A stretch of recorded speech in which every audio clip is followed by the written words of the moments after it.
Bienvenue, devant moi se trouve une Lenovo IdeaTab Pro et aujourd'hui je vais vous montrer comment enregistrer l'écran sur cette tablette.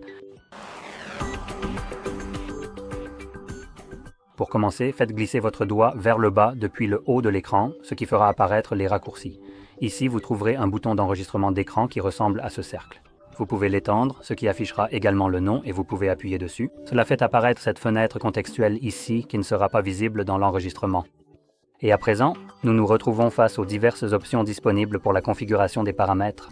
Parmi celles-ci, nous avons la possibilité d'enregistrer les modifications que nous venons d'effectuer, ainsi que l'option de fermer la fenêtre ou l'application après avoir finalisé nos ajustements. Dans ce cas précis, et pour les besoins de notre démonstration ou de notre travail actuel, je vais choisir d'utiliser spécifiquement l'option d'enregistrement. Cela me permettra de sauvegarder toutes les modifications apportées aux paramètres, assurant ainsi que les réglages sont conservés pour une utilisation ultérieure ou pour que les changements prennent effet immédiatement sans pour autant quitter l'interface de travail.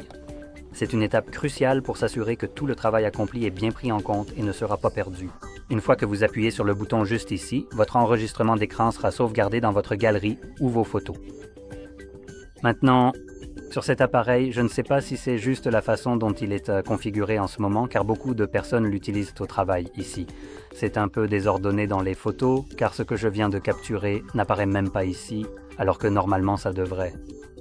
Donc, si pour vous c'est pareil pour une raison quelconque, ce qui ne devrait normalement pas être le cas.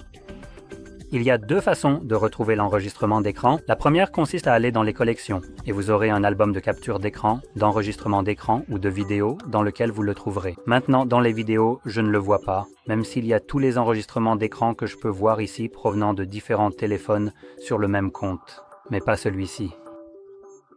Donc, ce n'est pas comme ça que ça devrait être. Je tenais à le signaler. Dans les captures d'écran, il n'y a rien non plus ici, comme vous pouvez le voir.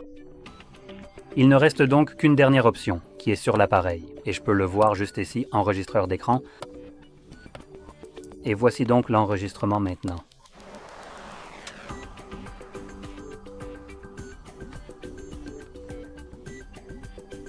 Maintenant, il y a en fait une raison pour laquelle j'ai ouvert Netflix, c'est parce que c'est ce que vous obtiendrez lorsque vous essayez d'enregistrer des applications que vous décidez d'ignorer complètement.